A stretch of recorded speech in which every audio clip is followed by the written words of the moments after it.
ওই তারা কোন সময় দেখা গিয়াছিল তাহা তাহাদের নিকটে বিশেষ করিয়া জানিয়া লইলেন। পরে তিনি তাহাদিগকে বৈতলেহেমে পাঠাইয়া দিয়া কহিলেন, তোমরা গিয়া বিশেষ করিয়া সেই শিশুর অন্বেষণ করো, দেখা পাইলে আমাকে সংবাদ দিও, যেন আমিও গিয়া তাহাকে প্রণাম করিতে পারি। রাজার কথা শুনিয়া তাহারা প্রস্থান করিলেন। আর দেখো, পূর্ব দেশে তাহারা যে তারা দেখিয়াছিলেন তাহা তাহাদের অগ্রে অগ্রে চলিল। শেষে যেখানে শিশুটি ছিলেন তাহার উপরে আসিয়া স্থগিত হইয়া রহিল। তারাটি দেখিতে পাইয়া তাহারা মহানন্দে অতিশয় আনন্দিত হইলেন। পরে তাহার গৃহ মধ্যে গিয়া শিশুটিকে তাহার মাতা মরিয়মের সহিত দেখিতে পাইলেন ও ভূমিষ্ঠ হইয়া তাহাকে প্রণাম করিলেন এবং আপনাদের ধনকোষ খুলিয়া তাহাকে স্বর্ণ, কুন্দুরু ও গন্ধরাস উপহার দিলেন। পরে তাহারা যেন হেরোদের নিকটে ফিরিয়া না যান, স্বপ্নে এই আদেশ পাইয়া অন্য পথ দিয়া আপনাদের দেশে চলিয়া গেলেন। 13 পদে বলছে, তাহারা চলিয়া গেলে পর দেখো, প্রভুর এক দূত স্বপ্নে যোসেফকে দর্শন দিয়া কহিলেন, উঠো, শিশুটিকে তাহার মাতাকে লইয়া মিশরে পলায়ন করো, আর আমি যতদিন তোমাকে না বলি ততদিন সেখানে থাকো, কেননা হেরোদ শিশুটিকে বধ করিবার জন্য তাহার অনুসন্ধান করিবে। তখন যোসেফ উঠিয়া রাত্রি যোগে শিশুটিকে ও তাহার মাতাকে লইয়া মিশরে চলিয়া গেলেন এবং হেরোদের মৃত্যু পর্যন্ত সেখানে থাকিলেন, যেন ভাববাদী দ্বারা কথিত প্রভুর এই বচন পূর্ণ হয়, আমি মিশর হইতে আপন পুত্রকে ডাকিয়া আনিলাম। আজকের এই পর্বটিতে আমরা বিশেষ করে 3টে গুরুত্বপূর্ণ অন্তর্দৃষ্টি দেখব। আজকে প্রথম যে অন্তর্দৃষ্টি তা হলো রাজা হেরোদের বিষয়ে বর্ণনা করা হয়েছে 7 এবং 8 পদে। 7 এবং 8 পদে আমরা দেখতে পাচ্ছি যে রাজা হেরোদ তিনি পণ্ডিতগণকে বলছেন, 3 জন পণ্ডিত এবং তারা এসেছে পূর্ব দেশ থেকে। তারা এসে সেই তারা দেখতে দেখতে, গণনা করতে করতে, দে আর অ্যাস্ট্রোনমার্স, তারা হচ্ছে সেই মহাকাশচারীর মতো যারা দেখতে দেখতে তারা গণনা করতে করতে এসেছে এবং তারা এসে খোঁজ করতে করতে পূর্ব দেশ থেকে জেরুসালেমে এবং বিশেষ করে বেথলেহেমে এসে হাজির। এবং সেইখানে রাজার কাছে রাজা হেরোদ তখন বিভিন্ন যে ভাববাদী, জিউদের ভাববাদী, সেই ভাববাদী তিনি জানতেন এবং শুনেছেন। এবং শুনে তিনি ভাবছেন মনে মনে যে কে সেই রাজা জন্ম নিয়েছেন, কে সেই রাজা। তিনি ভেবে ফেলেছেন যে রাজা জন্ম নেবে, সে তার সিংহাসন তাকে চ্যুত করবে। এবং এই ভ্রান্ত ধারণার বশবর্তী হয়ে সে কি করছে, রাজা কোথায় জন্মেছে সে নিজে কিন্তু জানে না। এবং সেই রাজার খোঁজ করার জন্য পূর্বদেশ থেকে আগত যে 3 জন পণ্ডিত, সেই পণ্ডিতকে জিজ্ঞেস করছেন যে আমাকে খবর দিও, আমাকে সংবাদ দিও, অন্যভাবে বলতে গেলে আমাকে একটু আপডেটটা দিও, আমাকে একটু ইনফরমেশন দিও, কোথায় জন্মেছে, আমি গিয়ে তাকে প্রণাম করে আসবো। কিন্তু এই শাস্ত্রাংশের পরবর্তী অংশে আমরা দেখতে পাই তাকে প্রণাম করে আসার কোনো উদ্দেশ্য রাজার আদতেও ছিল না। তার ছিল অন্য উদ্দেশ্য, তার সংবাদ নেওয়া, তার ইনফরমেশন নেওয়া, তার আপডেট নেওয়ার অন্য উদ্দেশ্য ছিল। এবং সেই উদ্দেশ্য হচ্ছে কিভাবে সেই রাজাকে হত্যা করবে। ঈশ্বরের বাক্য সেই কারণে একই জায়গায় বলা রয়েছে যে সরল, ঈশ্বর সরল ভাবে তার জবাব দেন, যে সোজা তাকে সোজা পথে জবাব দেন, কিন্তু যে বক্র, যে বাঁকা, তাকে বাঁকা পথে জবাব দেন। রাজাকে এখানে তিনি বাঁকা পথে জবাব দিলেন। আমরা দেখতে পাচ্ছি রাজা হেরোদ তিনি ক্যামুফলেজ করছেন, রং বদল করছেন। তিনি কি করলেন, প্রথমে রাজা তিনি তাকে একদম খুব নত নম্র ভাবে, একেবারে মনে হচ্ছে এই গাড়ি কি এক্ষুনি বোধহয় স্বর্ণ, কুন্দুর, গন্ধরসের থেকেও যদি কিছু দামি জিনিস সেখানে গিয়ে অর্পণ করবেন এবং সাষ্টাঙ্গে প্রণাম করবেন। কিন্তু ঘটনাচক্রে তা ঘটল না। ঘটনাচক্রে অন্য কিছু ঘটেছিল, তার কথা আমরা পরে আসছি। কিন্তু এখানে পথ ছিল। কেন রাজা হেরোদের মনের মধ্যে একটা ঝড় উঠেছিল? তার কারণ রাজা হেরোদ ঈশ্বরের যে আত্মিক উদ্দেশ্য এবং মিশন সেটা বুঝতে পারেনি। এতদিন পর্যন্ত জিহুদীদের ভাওবাদী শুনে আসছিল এবং সেই ভাওবাদী শুনে রাজার মনে হয়েছিল এই আমার সিংহাসনটা বুঝি গেল গেল। তার সিংহাসন নিয়ে খুব তিনি ভয়ে ভীত হয়ে পড়েছিলেন। ঈশ্বরের যে আত্মিক উদ্দেশ্য তার ধারে কাছেও তিনি ছিলেন না। তিনি বুঝতে পারেননি যে তার সিংহাসনের কিছু হবে না। ঈশ্বর তো পূর্ব থেকে মনোনীত করেই রেখেছেন যে তার রাজত্ব কালেই তিনি জন্মাবেন। সেই কারণে তার সিংহাসন যাওয়ার এখানে কোনো প্রশ্নই ছিল না। কিন্তু ঘটনাচক্রে তিনি ঈশ্বরের আত্মিক বিষয়গুলো কিছুতেই ধরতে পারেননি। সেই কারণে তিনি জাগতিকভাবে চিন্তা করছিলেন। সেই আত্মিক বিষয় যখন আমরা বুঝতে পারি না বা ঈশ্বরের আত্মিক লাইনে যখন চিন্তা করি না, তখন আমাদের অবস্থা অনেকটা এইরকম হয়।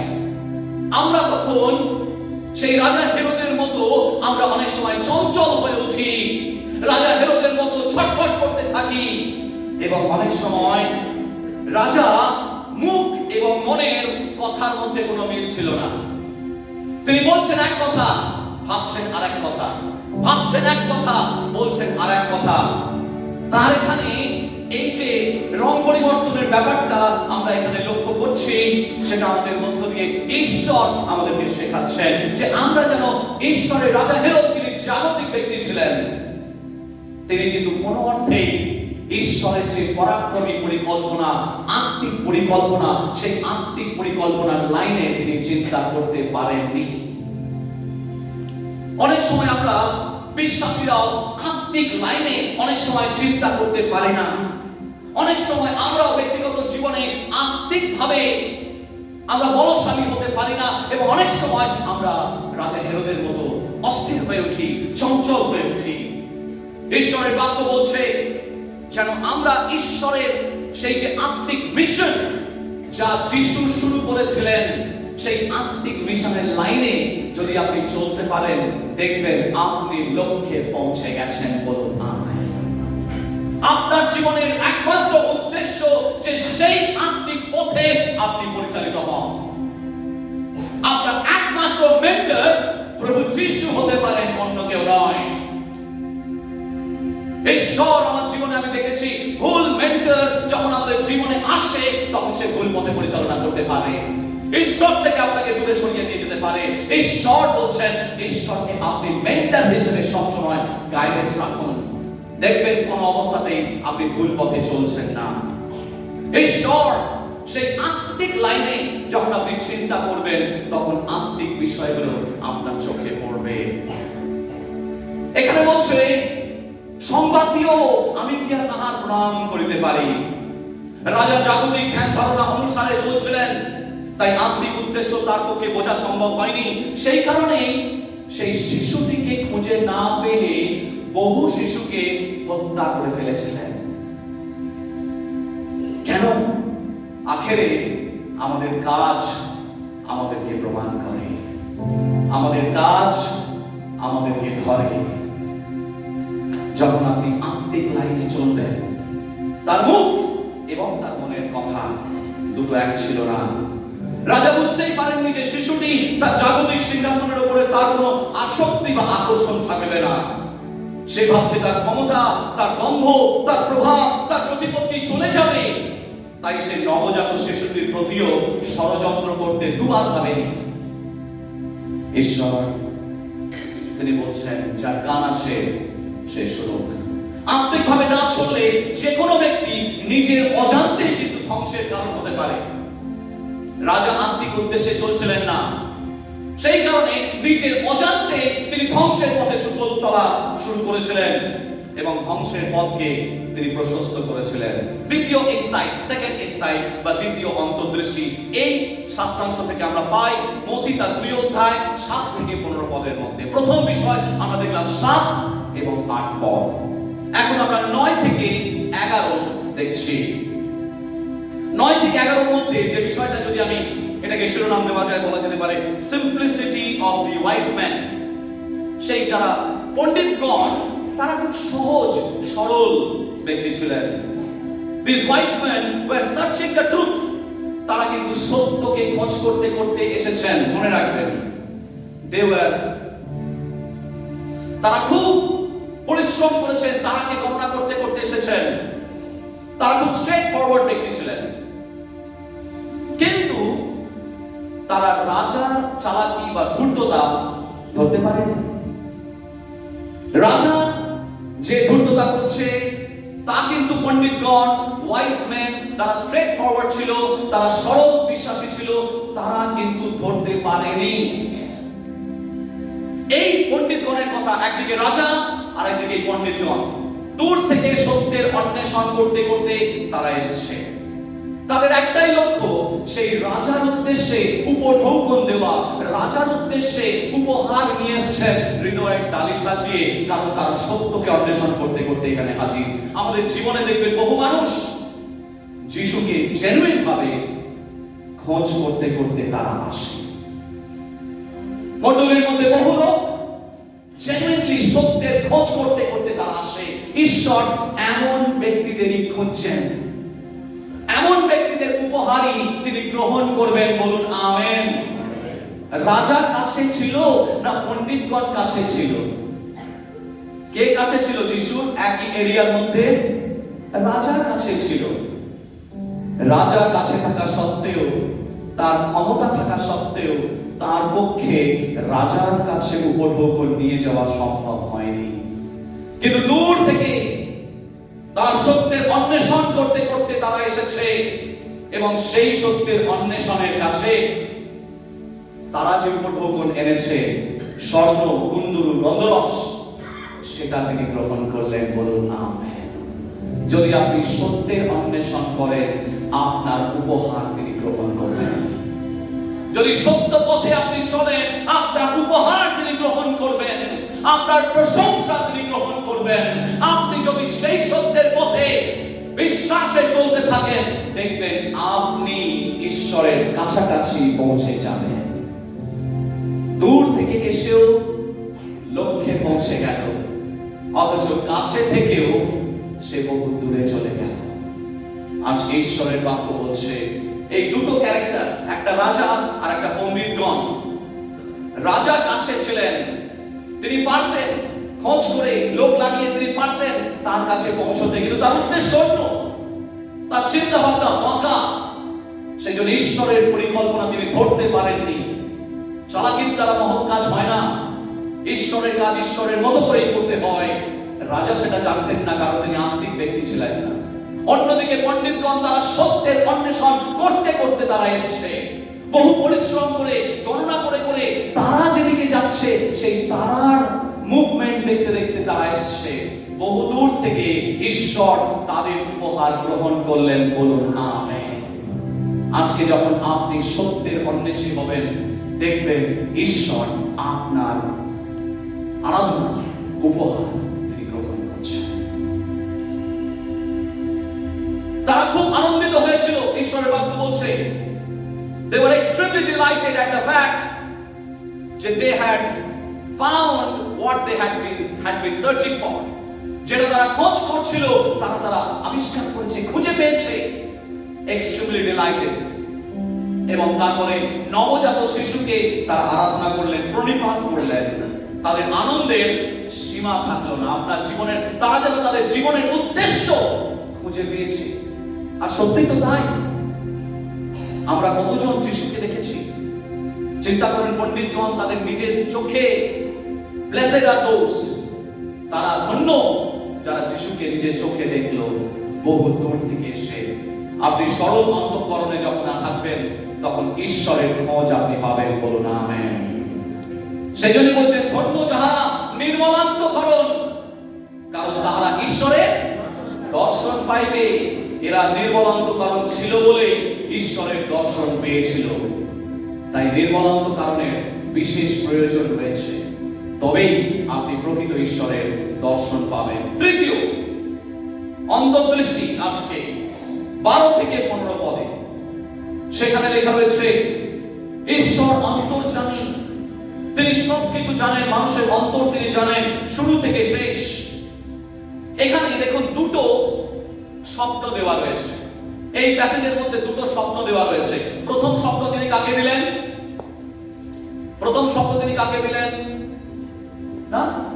দেখুন সেখানে লেখা আছে প্যাসেজের মধ্যে প্রথম স্বপ্ন দিলেন পণ্ডিতদের, কারণ পণ্ডিতরা ছিল স্ট্রেট ফরওয়ার্ড, নির্মল অন্তঃকরণ, তাদের মনের মধ্যে কোনো অন্য উদ্দেশ্য ছিল না, এবং তারা রাজার কথা তারা বিশ্বাস করেছিল, এবং তারা মনের প্রাণে ভেবেও নিয়েছিল এখান থেকে ফিরে যাওয়ার সময় আমি রাজার কাছে গিয়ে খবরটা দিয়ে যাব।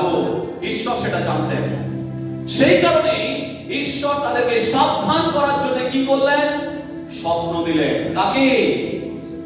পণ্ডিতদের, সেই সরল অন্তঃকরণ মানুষদেরকে সাবধান করার জন্য ঈশ্বর প্রথম তাদেরকে স্বপ্ন দিলেন এবং সাবধান করলেন যে পথে তারা এসেছে সেই পথে যেন তারা ফেরত না যায়। আমি আগেই বলেছি যে বাঁকা, তাকে বাঁকা পথে ঈশ্বর জবাব দেবেন। এই ভাষটা বড় সাংঘাতিক। সরল পথে যারা চলবে সরল পথেই উত্তর পাবে, বাঁকা পথে যারা চলবে বাঁকা পথে উত্তর রয়েছে তাদের জন্য ঈশ্বর প্রস্তুত করে রেখেছেন। এখানে সেই রাজার জন্য প্রস্তুত ছিল, যখন স্বপ্নের দ্বারা ঈশ্বর দুজনের অন্তরই জানেন। তিনি জানতেন রাজার অন্তর, তিনি জানতেন পণ্ডিতগণের অন্তর।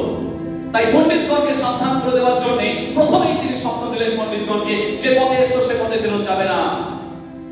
রাজাকে চমকে দিলেন, রাজা কোনো খবর পেল না। যেভাবে তিনি অভিনয় করেছিলেন সে অভিনয় তার ব্যর্থ হলো, তার সমস্ত পরিকল্পনা উল্টো দিকে ঘুরে গেল। রাজা দিশেহারা হয়ে গেলেন, তার কাছে ইনফরমেশন নেই। কোথায় সে রাজা? কোথায় রাজাকে আমি মারবো? কোথায় আমার সব ষড়যন্ত্র, আমার সব প্ল্যান পরিকল্পনা ভেস্তে দিচ্ছে ঈশ্বর। আলটিমেটলি কাজ করছেন কে? ঈশ্বর। লড়াইটা রাজার সঙ্গে পণ্ডিতগণের নয়, লড়াইটা সেই রাজার সঙ্গে ঈশ্বরের। লড়াইটা কিন্তু ঈশ্বরের সঙ্গে লেগে গেল, কারণ তার মনোনীতকে তিনি রক্ষা করবেন। বলুন আমেন। এই জায়গাটাতে আমি ধরতে চাইছি, God protects his anointed. If you are anointed, যদি আপনি অভিষিক্ত ব্যক্তি হন, ঈশ্বরের হাত সব সময় আপনাকে প্রোটেকশন দেবে। অলৌকিক ভাবে আপনি বুঝতে পারবেন, ঈশ্বর আপনাকে বোঝাবেন, পথ দেখাবেন। সেই জন্য তিনি বলেছেন, আমি পথ, আমি সত্য, আমি জীবন। অতএব ঈশ্বর এখানে জবাব দিলেন এবং তিনি ওদেরকে ঘুরিয়ে দিলেন। সেকেন্ড দর্শন কে লাভ করছে? জোসেফ। জোসেফ সেকেন্ড দর্শন লাভ করছেন এবং সেই দর্শনের দ্বারা জোসেফকে বললেন, তুমি এখনই এখান থেকে পলায়ন করো। কোথায় যেতে বলছেন? এক মিশর থেকে জোসেফের আমলে তিনি তাদেরকে বের করে নিয়ে এসেছিলেন। নতুন নিয়মে তিনি বললেন, আবার তুমি মিশরে যাও। মিশরে ঈশ্বর জানতেন রাজার মানসিকতা, প্ল্যান কি আছে। রাজা বধ করবে, ঈশ্বর জানতে পেরেছেন বলেই ঈশ্বর অন্তর্যামী জোসেফকে দর্শন দিলেন, পণ্ডিতগণকে দর্শনকে অন্য পথে ঘুরিয়ে দিলেন এবং জোসেফকে দর্শন দিলেন, তুমি এখনই নিয়ে পলায়ন করো এবং stay there till the king is dead.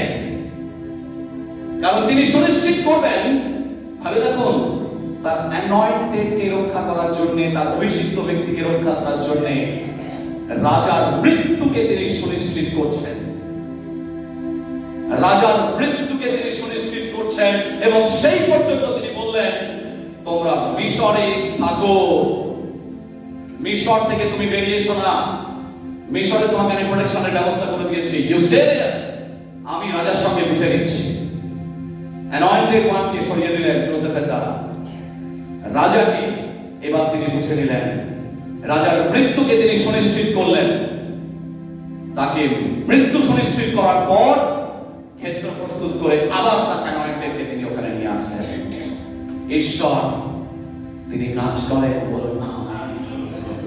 যখন আপনি সেই অ্যানয়েন্টেড হবেন, ঈশ্বরের হাত আপনাকে প্রতি পদে তিনি রক্ষা করবেন। বলুন আমেন। যখন ইসরায়েল জাতি মনোনীত জাতি, সেই মনোনীত জাতি যখন অভাবের মধ্যে পড়বে, ঈশ্বর ভূত ভবিষ্যৎ জানেন ইসরায়েলের রাজা হওয়ার জন্য। হালেলুয়া।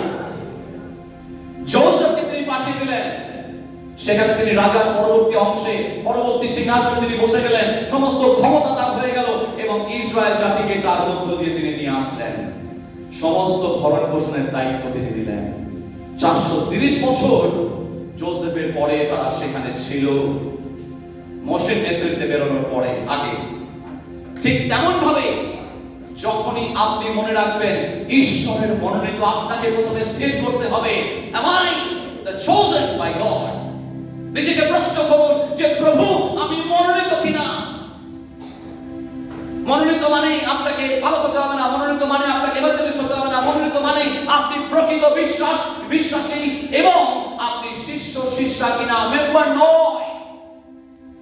গতকাল একজনের সাথে আলোচনা করছিলাম, there is a trend in the Assemblies of God যেখানে শিষ্যা তৈরি হওয়ার আমরা স্বপ্ন দেখছি। যারা সমস্ত 12 জন শিষ্য নিয়ে প্রভু যিশু সমস্ত পৃথিবীকে ওলটপালট করে দিয়েছিলেন, আজকে সেই শিষ্যা হলে তখন আপনার জীবনে সেই অ্যানয়েন্টিং ফ্লো করবে, সেই অভিষেক প্রবাহিত হবে আপনার জীবনের মধ্য দিয়ে। আপনি সেটা নিজেই বুঝতে পারবেন। আপনার জীবনের দর্শন পাল্টে যাবে, চিন্তা ভাবনা পাল্টে যাবে, আপনার ওয়ার্ল্ড ভিউ পাল্টে যাবে, আপনার ওপিনিয়ন পাল্টে যাবে, আপনার সমস্ত কিছু পাল্টে যাবে। আজকে ঈশ্বর বলছে, কতজন আমার প্রকৃত শিষ্যা হতে চায়? আজকে যখন আপনি শিষ্যা হবে, আপনি you become the part of God's kingdom. ঈশ্বরের রাজ্যে আপনি অংশ। ঈশ্বরের রাজ্যের অংশ মানে চার্চের থেকে বৃহত্তর। চার্চ তার মধ্যে একটু অংশ, যে চার্চের মধ্য দিয়ে তিনি কাজ করবেন। রাজ্য মণ্ডলীর থেকে বড়, কিন্তু সেই মণ্ডলী রাজ্যের মধ্যেই অবস্থান করে। সেই রাজ্যের অংশ আপনাকে হতে হবে, আমাকে হতে হবে, তবেই আপনি মণ্ডলীতে দেখবেন অ্যানয়েন্টেড, গডস অ্যানয়েন্টেড হয়ে আসছেন। ঈশ্বর আপনাকে প্রোটেকশন প্রোভাইড করবেন, ঈশ্বর আপনাকে যোগান দানকারী হয়ে আপনার সঙ্গে থাকবেন। সেই কারণে মতে লিখিত সুসমাচার 6 অধ্যায় 33 পদে তিনি বলেছেন, তোমরা রাজ্য ও ধার্মিকতার বিষয়ে সচেষ্ট হও, বাকি সকল কিছু তোমাদেরকে যোগান দেওয়া চাইবে। আমরা সব সময় আমরা নিজেদের কথা চিন্তা করি, কিন্তু ঈশ্বর বলছেন আমার রাজ্য ধার্মিকতার বিষয়ে সচেষ্ট হও। মানে তার পরিকল্পনা শামিল হতে হবে, আপনার ইচ্ছা অনুসারে নয়। তার পরিকল্পনা তাকে তার মতো করে আমাকে পার্টনারিং করতে হবে। ঈশ্বরকে বলতে হবে, yes Lord, I will just follow you. I will not ask you why, but I will only ask how high. Let me repeat, I will never ask why, why. I will never ask why. I will only ask how high. আমি কত দূরে, কত উঁচু থেকে লাফাবো, আমি সেটাই জিজ্ঞেস করব। I will never ask why. কারণ আমি জানি যে তুমি আমার জন্য উত্তম পরিকল্পনা রেখেছো। We don't know 26 কি হবে আমি জানি না, কিন্তু আমি জানি I don't know my future, but I know the one who is holding my future. আমি জানি না আমার ভবিষ্যতে কি হবে, কিন্তু আমি জানি তাকে যে আমার ভবিষ্যৎকে ধরে রেখেছে। তাই আজকে আপনার ভবিষ্যতে কি হবে, পরজাতীয়দের মধ্যে আপনাকে হাত দেখানোর দরকার নেই, আংটি পরার দরকার নেই, তাগা তাবিজ লাগানোর দরকার নেই, কারণ আমরা জানি আমাদের ভবিষ্যৎ তার হাতেই সুরক্ষিত। 2026 সাল আমাদের হাতে নেই, তার হাতে সুরক্ষিত। He is the one. আজকে আপনি সম্পূর্ণ নিজেদের মন, হৃদয়, প্রাণকে প্রভুর কাছে সমর্পণ করে বলুন, প্রভু তুমি আমার রক্ষাকর্তা, তুমি আমার যোগানদাতা, তুমি আমার সমস্ত কিছু, তুমি আমার পরিত্রাতা। যখন আপনি সেইভাবে আপনার ভবিষ্যৎকে রাখবেন, দেখবেন প্রভু আপনাকে লজ্জিত হতে কখনোই দেবেন না, কখনো আপনাকে লজ্জিত হতে দেবেন না। ঈশ্বর চান কমপ্লিট এলিজেন্স, সম্পূর্ণ বাধ্যতা, আনুগত্য। Never ask why, but ask how high. কত উঁচু থেকে প্রভু আমি পড়বো, যেখানে বলবে আমি সেখানে যাব, যা বলবে আমি তাই করব। যদি সেই বিশ্বাসে আপনি বিশ্বাসী হন, ঈশ্বর 2026 সালে আপনার জীবনে অলৌকিক কাজ করতে চলেছে, অলৌকিক কাজ করতে চলেছে। বিয়ন্ড স্কাইস সেই বিশ্বাসে বিশ্বাসী হন। শুধু বিশ্বাসী নয়, শিষ্য হয়ে উঠুন। দেখবেন 2026 সালে আপনার অনেক উত্তর আপনি পেয়ে গেছেন। কিন্তু নিজের জন্য নয়, প্রত্যেকটা জিনিসের আগে সাধু দাউদ বলছেন, commit everything in the hands of the Lord, he will make it happen. সমস্ত কিছু তার হাতে সমর্পণ করুন, সমস্ত কিছু তিনি সাধন করবেন। আমাদের জীবনে রাজ্য ও ধার্মিকতার বিষয়ে সচেষ্ট হন। বাকি সমস্ত কিছু, কি খাবো, কি করবো, কি মাখবো, কোথায় থাকবো, আপনাকে চিন্তা করতে হবে না। ঈশ্বর সমস্ত ভরণ পোষণ দিতে হবে। আজকে যদি সেই বিশ্বাসে বিশ্বাসী হন, আমরা সকলে চোখ বন্ধ করি, মাথা নত করি। Thank you Jesus. He is the protector, he is the protector. Hallelujah.